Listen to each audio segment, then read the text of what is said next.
Près de 170 personnes avaient répondu présentes à l'opération de nettoyage du courant du Chet organisée par la réserve et la mairie de Molietz. Après un accueil convivial autour d'un café, les bénévoles avaient enfilé leurs gants et pris possession de leurs sacs poubelles avant de se séparer en deux groupes. L'un était resté sur la rive gauche du courant et l'autre avait rejoint le nord après une petite traversée en barque. En fin de compte, de l'autre côté de courant, c'est un secteur où on a le gravelot à collier interrompu qui niche régulièrement sur la laisse de mer.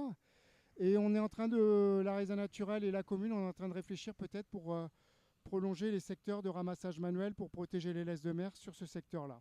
L'objectif, c'est de ramasser les déchets plastiques tout en protégeant les laisses de mer, qui sont des éléments naturels qu'on trouve sur le haut de plage, à savoir tout ce qui est bois échoué, algues, brindilles, etc.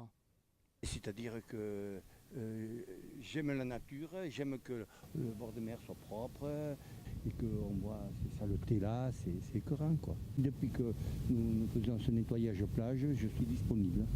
Aujourd'hui ça fait plaisir parce qu'il y a du monde. Quelquefois on se retrouve habituellement à 30, 40 personnes. Là je vois, en plus c'est les vacances, les gens sont disponibles.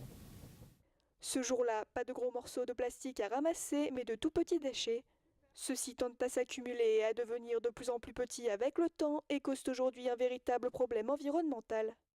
Alors, les microdéchets, c'est des brisures de vieux plastiques qui viennent généralement du nord du courant, parce qu'ici, au courant du Chet, c'est une zone de stockage de déchets. C'est un problème là-dessus. C'est un endroit magnifique, mais c'est une zone de stockage de déchets à cause des courants.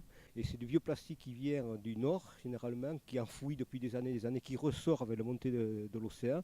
Le phénomène de léchage de pieds de dune, ce vieux plastique ressort, est repris par l'océan et revient vers le sud, donc arrive ici. Généralement, le plastique est fragilisé à cause des UV. Il arrive en brisure et puis après il y a un problème aussi quand même de faire passer par endroit qu'il faut du mécanique et il en faut du mécanique, ça nous a bien rendu service, mais avec les herses et les râteaux, ce vieux plastique est souvent passé en brisure. La problématique pour l'avenir, ce sera trouver une solution pour enlever ce microplastique qui rentre dans la chaîne alimentaire ou qui est déjà rentré dans la chaîne alimentaire.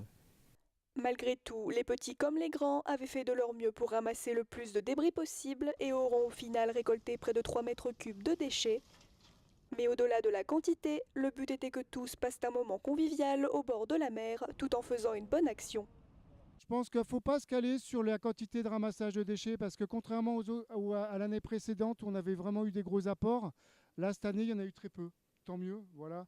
Après ce qui est bien c'est que les gens ont ramassé des micro-déchets, des déchets plus petits, ce qui fait que on affine le nettoyage des laisses de mer.